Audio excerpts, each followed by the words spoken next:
रोजमर्रा की जिंदगी में हम हर चीज को नापते हैं ना, कमरे की लंबाई से लेकर हमारे फोन के डेटा तक। लेकिन क्या कभी सोचा है कि हम सब इस बात पर सहमत कैसे हुए कि 1 मीटर या 1 किलोग्राम कितना होता है? ये सवाल सुनने में बहुत मामूली लगता है, पर इसके पीछे इंसानी तरक्की की एक जबरदस्त कहानी छुपी है। आज हम इसी दुनिया की गहराई में उतरेंगे। हम बात करेंगे मापन की, यानी मेजरमेंट की, और खास तौर पर विज्ञान में इस्तेमाल होने वाले सिस्टम SI यूनिट्स की। हमारे पास इसके लिए एक सामान्य ज्ञान की किताब के कुछ हिस्से हैं और कुछ परीक्षा की तैयारी वाले दस्तावेज भी हैं, और इनमें भौतिकी के कुछ दिलचस्प पहलू छुपे हैं। हमारा मकसद सिर्फ ये जानना नहीं है कि कौन सी इकाई क्या है, बल्कि ये समझना है कि विज्ञान की इस भाषा को बनाने की जरूरत ही क्यों पड़ी। ये हमारी दुनिया को समझने का व्याकरण है, और हम ऊर्जा और प्रतिरोध जैसी अवधारणाओं पर भी एक खास नजर डालेंगे। तो चलिए बिल्कुल शुरू से शुरू करते हैं। हमें इन मानकीकृत इकाइयों मतलब स्टैंडर्डाइज यूनिट्स की जरूरत ही क्यों है? क्या पहले काम नहीं चलता रहा? काम तो चलता था, पर बहुत मुश्किलों से। आपके दिए गए स्रोतों में मापन को किसी भौतिक राशि की तुलना एक निश्चित मानक से करना बताया गया है, और इसी मानक को इकाई कहते हैं। अब सोचिए, अगर ये मानक हर शहर, हर देश में अलग हो तो क्या होगा? हाँ, ये तो गड़बड़ हो जाएगी। और ये सिर्फ वैज्ञानिकों की समस्या नहीं थी। अगर एक देश में कपड़ा हाथ से नापा जाता है और दूसरे में गज से, तो अंतर्राष्ट्रीय व्यापार कैसे होगा? पुराने जमाने में तो राजा के पैर की लंबाई को 1 फुट मान लिया जाता था। अब अगर राजा बदल गया तो फुट भी बदल जाएगा। मतलब पूरा केओस। हर बार हिसाब किताब करने से पहले ये तय करना पड़ता होगा कि हम किसके फुट की बात कर रहे हैं। बिल्कुल, और ये केओस कभी-कभी बहुत महंगा भी पड़ सकता है। स्रोतों में पुरानी प्रणालियों का जिक्र है, जैसे CGS सेंटीमीटर ग्राम सेकंड। हाँ, FPS भी था, फुट पाउंड सेकंड वाला। जी, वो ब्रिटिश प्रणाली थी। और MKS यानी मीटर किलोग्राम सेकंड। इन्हीं अलग-अलग सिस्टम की वजह से हुई एक बहुत बड़ी गलती है जो इतिहास में दर्ज है। 1999 में नासा का $125 मिलियन का Mars climate orbiter mission fail हो गया। $125 मिलियन? क्यों? क्या हुआ था? हुआ ये कि ऑर्बिटर बनाने वाली एक इंजीनियरिंग टीम ने FPS सिस्टम मतलब पाउंड सेकंड में गणना की, जबकि नासा की दूसरी टीम SI यूनिट्स यानी न्यूटन सेकंड का इस्तेमाल कर रही थी। अरे! इस छोटी सी कन्वर्जन की गलती की वजह से ऑर्बिटर मंगल के वायुमंडल में बहुत नीचे चला गया और जलकर तबाह हो गया। बस इसी तरह की महंगी और खतरनाक गलतियों से बचने के लिए एक सार्वभौमिक भाषा की जरूरत थी, जिसे आज हम SI सिस्टम कहते हैं। ये तो जबरदस्त उदाहरण है। एक छोटी सी इकाई की गलती और पूरा मिशन तबाह। तो इस केओस को खत्म करने के लिए SI सिस्टम कैसे बनाया गया? इसकी क्या खासियत है? इसकी सबसे बड़ी खूबसूरती इसकी सादगी और तर्क में है। इसका पूरा नाम है सिस्टम इंटरनेशनल डी यूनिट्स, जो एक फ्रांसीसी नाम है। इसने दुनिया भर की अलग अलग इकाइयों को सिर्फ 7 मूल मात्रकों यानी फंडामेंटल यूनिट्स पर आधारित कर दिया। सिर्फ 7? जी, सिर्फ 7। हमारी भौतिक दुनिया की लगभग हर चीज जिसे हम नाप सकते हैं, वो इन्हीं 7 इकाइयों के संयोजन से बनती है। पूरी भौतिकी सिर्फ 7 इकाइयों पर? जी। कौन सी हैं? जी, स्रोतों में ये लिस्ट दी गई है। लंबाई के लिए मीटर, द्रव्यमान के लिए किलोग्राम, समय के लिए सेकंड, विद्युत धारा के लिए एम्पेयर, तापमान के लिए केल्विन, पदार्थ की मात्रा के लिए मोल और ज्योति तीव्रता के लिए कैंडेला। एक मिनट, यहाँ एक चीज मुझे हमेशा से थोड़ी अजीब लगी है। द्रव्यमान यानी मास की मूल इकाई किलोग्राम क्यों है? ये अकेली ऐसी मूल इकाई है जिसके नाम में किलो जैसा उपसर्ग लगा हुआ है। बाकी सब तो अपनी मूल अवस्था में है, मीटर, सेकंड, एम्पेयर। सिर्फ ग्राम क्यों नहीं? क्या ये सिस्टम की सादगी को थोड़ा कम नहीं करता? ये बहुत ही शानदार सवाल है और इसकी जड़ें इतिहास में हैं। जब ये सिस्टम बनाया जा रहा था तो ग्राम पानी के 1 घन सेंटीमीटर के द्रव्यमान पर आधारित था, जो बहुत छोटी मात्रा है। अच्छा। व्यापार और उद्योग के लिए ये व्यवहारिक नहीं था, इसलिए इसके 1000 गुना यानी किलोग्राम को आधार इकाई के तौर पर चुना गया। सालों तक पेरिस में रखी प्लैटिनम इरिडियम की एक सिलिन को मानक किलोग्राम माना जाता था। मतलब एक असली भौतिक वस्तु अगर उस पर धूल भी जम जाए तो दुनिया भर का वजन बदल जाए। आप बिल्कुल सही जगह पर चोट कर रहे हैं। यही इसकी सबसे बड़ी कमी थी। इसीलिए 2019 में वैज्ञानिकों ने इसे बदल दिया।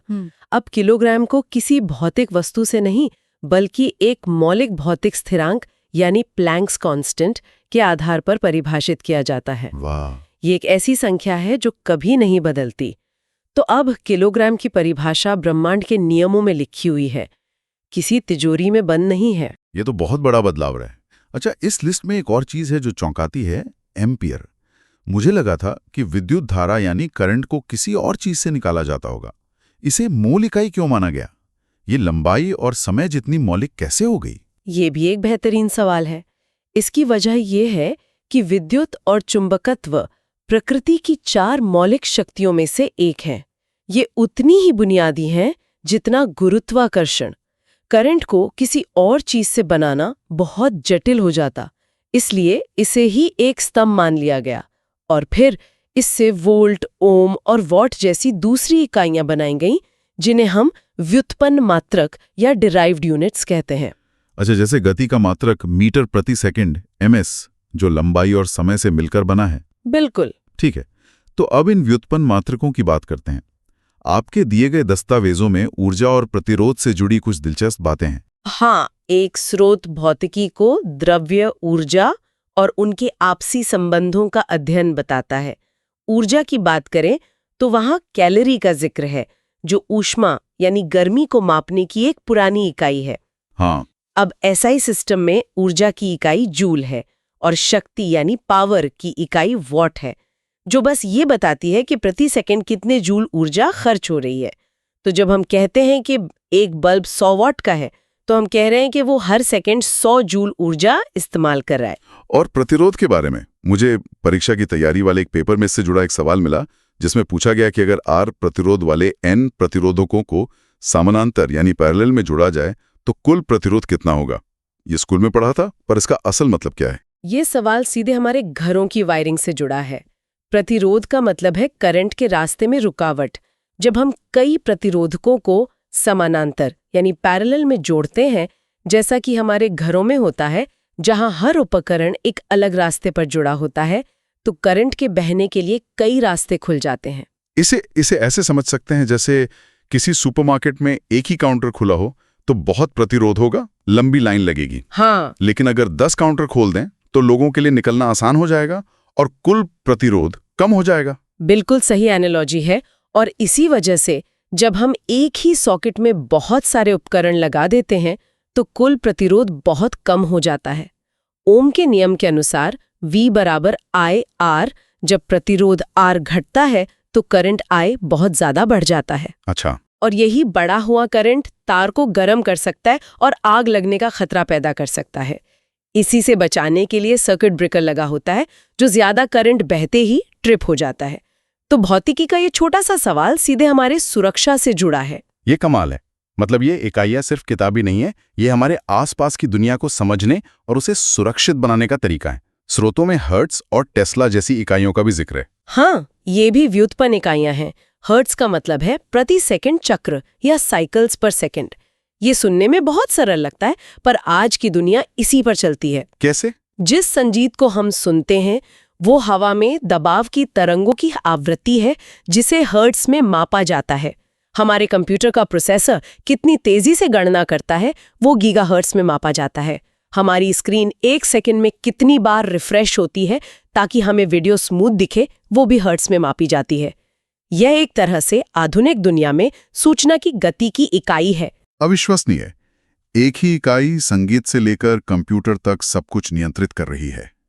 यह दिखाता है कि एक ही सिस्टम उन चीजों को भी मापता है जिन्हें हम देख नहीं सकते, और उन चीजों को भी जो हमसे अरबों किलोमीटर दूर हैं। स्रोतों में बहुत बड़ी और बहुत छोटी दूरियों की इकाइयों का जिक्र है। सही कहा। जब हम तारों और आकाशगंगाओं की बात करते हैं तो मीटर या किलोमीटर बहुत छोटे पड़ जाते हैं। तब हम प्रकाश वर्ष यानी लाइट ईयर का इस्तेमाल करते हैं। आपके दिए गए दस्तावेज के मुताबिक ये वो दूरी है जो प्रकाश वैक्यूम में 1 साल में तय करता है। ये लगभग 9.5 ट्रिलियन किलोमीटर है। 9.5 ट्रिलियन किलोमीटर। और इससे भी बड़ी दूरियों के लिए? उसके लिए पार्सेक है, जो लगभग 3.26 प्रकाश वर्ष के बराबर होता है। ये इकाइयां हमें ब्रह्मांड के पैमाने को समझने में मदद करती हैं। और दूसरी तरफ सबसे छोटे पैमाने पर, जब हम चिप्स या वायरस की दुनिया में जाते हैं? उसके लिए हमारे पास नैनोमीटर हैं। एक स्रोत के अनुसार ये 1 मीटर का 1 अरबवां हिस्सा है। जब हम सुनते हैं कि कोई कंप्यूटर चिप 7 नैनोमीटर प्रोसेस पर बनी है, तो उसका मतलब है कि उसके अंदर के सर्किट इतने छोटे हैं। हमारे डीएनए का व्यास भी लगभग 2.5 नैनोमीटर होता है। तो एक ही सिस्टम हमें पारसेक से लेकर नैनोमीटर तक की यात्रा करवाता है। ये सोचने में ही हैरान करने वाला है। लेकिन एक सवाल मन में आता है, हम इतनी छोटी दूरी को सटीकता से नापते कैसे हैं? क्या हम किसी नैनो स्केल से नापते हैं या ये सब सिर्फ गणितीय अनुमान है? ये सवाल इस पूरी चर्चा के दिल में है। हम सीधे तौर पर इसे नाप नहीं सकते। हम अप्रत्यक्ष तरीके इस्तेमाल करते हैं, जैसे इलेक्ट्रॉन माइक्रोस्कोप या एक्सरे क्रिस्टलोग्राफी। हम प्रकाश या इलेक्ट्रॉनों की तरंगों का इस्तेमाल करते हैं और देखते हैं कि वे उस छोटी सी वस्तु से टकराकर कैसे बिखरती हैं। उस बिखराव के पैटर्न का विश्लेषण करके हम उस वस्तु के आकार और संरचना का पता लगाते हैं। अच्छा, तो ये एसआई इकाइयों की शक्ति पर हमारे भरोसे का प्रमाण है कि हम उनके आधार पर बने फॉर्मूलों का इस्तेमाल करके उन चीजों को भी देख सकते हैं जो हमारी आंखों की पहुंच से बहुत परे हैं। तो इन सभी स्रोतों को देखने और इस चर्चा के बाद ये साफ है कि एसआई प्रणाली सिर्फ भौतिकी की परीक्षा के लिए इकाइयों की एक लिस्ट नहीं है। ये विज्ञान का वह व्याकरण है जो दुनिया भर के वैज्ञानिकों को नासा की मिशन से लेकर नैनो चिप बनाने तक एक दूसरे के काम को समझने और उस पर आगे बढ़ने में मदद करता है। बिल्कुल, ये सिर्फ एक वैज्ञानिक सुविधा नहीं है। ये ब्रह्मांड को समझने के लिए एक साझा भाषा और व्यवस्था बनाने की मानवीय इच्छा का प्रमाण है। ये सहयोग की एक खूबसूरत मिसाल है। और आपके दिए गए स्रोतों में एक आखिरी दिलचस्प चीज है, विमीय सूत्र यानी डिमेंशनल फॉर्मूला। ये किसी भी भौतिक राशि को उन्हीं 7 मूल मात्रकों के रूप में व्यक्त करने का एक तरीका है। जैसे बल यानी फोर्स का विमीय सूत्र है mLT⁻⁻², यानी ये द्रव्यमान, लंबाई और समय से मिलकर बना है। इसका मतलब है कि हम किसी भी जटिल चीज जैसे किसी तारे के अंदर का दबाव को भी इन्हीं मूल चीजों में तोड़ सकते हैं। हाँ, और यहीं पर एक गहरा सवाल उठता है। अगर हम ऊर्जा, शक्ति या प्रतिरोध जैसी जटिल और अलग-अलग दिखने वाली चीजों को सिर्फ द्रव्यमान, लंबाई, समय, करंट जैसी मुट्ठी भर मूल राशियों के संयोजन से व्यक्त कर सकते हैं, तो क्या ये हमारे ब्रह्मांड की बाहरी जटिलता के पीछे छिपी किसी मौलिक सरलता की ओर इशारा नहीं करता? ऐसा लगता है मानो प्रकृति हमें बता रही है कि उसके सारे नियम कुछ बहुत ही सरल और सुरुचिपूर्ण विचारों पर आधारित हैं।